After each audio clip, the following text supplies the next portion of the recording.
Hey guys, welcome back for the next lecture. In this lecture, we'll be covering another way to format cells. Now, earlier you guys learned how to do it using the buttons located in the Home tab. As you can see up here, here, and here. So these should be familiar for you. However, there are some additional functions you can do, and we're going to do that through the Format Cells window. So the next question would be, why would you want to use the Format Cells window when you've already learned about using these ones here? Now, the reason is because you get a lot more functionality in the Format Cells window. Also, it's laid out a bit better, I feel, and I've actually seen a lot more people who are used to using the Format Cells window than they are actually with the buttons up here. So I thought I'd show that and go through it with you. So I'll show you how to get to it. What we're going to do is format these headings up here. Now, as you can see, they're not the same as the ones here and the ones here. So what we're going to do is make them the same using the Format Cells window. So begin by selecting the cells we want to format. So select, click and drag. So now we've selected it, we want to go to the Format Cells window. To do that, you want to right click on the blue area, like so. Then you want to go Format Cells. So pick that. Also, for you shortcut junkies, you can also do Control 1 on your keyboard, and that will do the shortcut. Okay?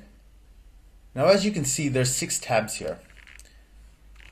Okay? Number, alignment, font, border, fill, and protection. The ones we're going to be using are these 4 in the middle. Alright? The number tab, which we'll be going through a bit later, determines the type of data you have. So it could be a time, a date, percentage, fraction, number, and so on. So we'll be covering that in a lot more detail later on. The first one we're going to be using is alignment. Now, in alignment, you're going to be determining where the text is within the cell.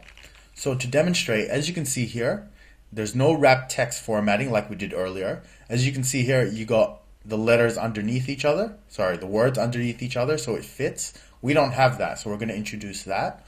Also, you can see the text is at the bottom of the cell, whereas these ones are in the middle. So we're also going to copy that. So to do that, we're going to go here. Text alignment horizontal. So that's where it is horizontally in the cell. So you want to click the drop down like so, and we want to select center. Okay. For vertical, that's where it is vertically. We want to select that, and we also want to put that in the center. This one to the side, which we won't be covering because we're not using it, just says what direction your text will be going. So you can actually put your text on an angle. So to show you, right now it's going across. We can make it so the text goes that way. Okay, but we won't be doing that. Now this next one has your wrap text formatting. So we want to select that. Now to check that, let's just press OK, and you'll see that already there's going to be a change. Okay, so it's starting to look the same now. We're now missing some borders, a little bit of formatting and coloring. So we'll do that now. So again, select, right click or Control 1, whichever you prefer. Format cells. The next one will be font. So select font. Now the font tab has the font style, size, colors, and effects. What we want to do is match the format already in there. So we want to pick Arial, which has already been selected.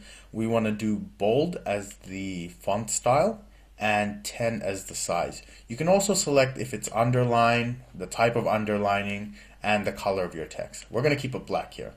So if you're happy with that, you press OK. And now it's starting to look a bit closer. So again, right click. Let's go back in, Format Cells. Now we want to go to borders. Now this is a pretty cool function.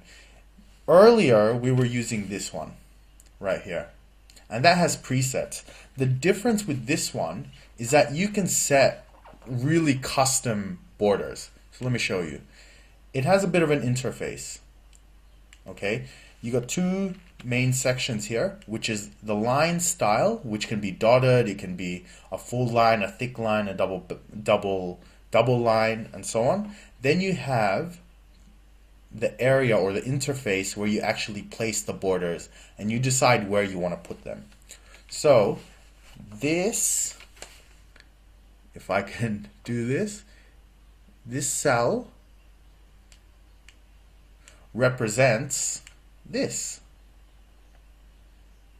I hope a lot of you guys can see that. So we're going to select what kind of borders we want. So to do this, we select the single line, which is the same as these ones here. And we want to place it on the left side, the bottom, the right, the top, and the middle. Alright? You can also do it another way. You can also do it with a full outline, so do it all in one go. Or you can do just the ones inside. Or you can use these functions here on the left and right side, as you can see. So have a play with that. It's a pretty cool function. My boss loves to use this. Now that we're happy with this, we're going to press OK. And now we have the borders. Okay. Lastly, format cells. Let's get back there. We're going to use fill. Now fill is just the coloring in the background, or you can also place a pattern, which I'll show you in a second. As you can see here, you can place the color of the pattern and the pattern style. When I was a kid, I used to love using this. I used it for everything to the point where you couldn't even read anything. Yeah, my parents didn't like that very much. So we're going to select orange in order to match with these ones here. So select orange, and it's going to show you a sample as well. That's the orange. Now what we can do is put it next to each other. Yeah, that looks about right. So let's press OK. And there we go. So as you can see, it's exactly the same now. Now before we go, I'm just going to show you one last thing. This loss protection tab, you don't need to concern yourself with this now, but just to give you a brief overview of what it is. What it allows you to do is lock a cell for protection so that if you give data to someone else, nobody can touch it. It's protected. They can't access the cell, they can't make changes, and so on. That'll be later on when you start to develop mini applications and formulas and templates and so on. So really helpful. We may cover that a bit later on. Alright guys, that's it from me. I hope you enjoyed, and I will see you guys next time.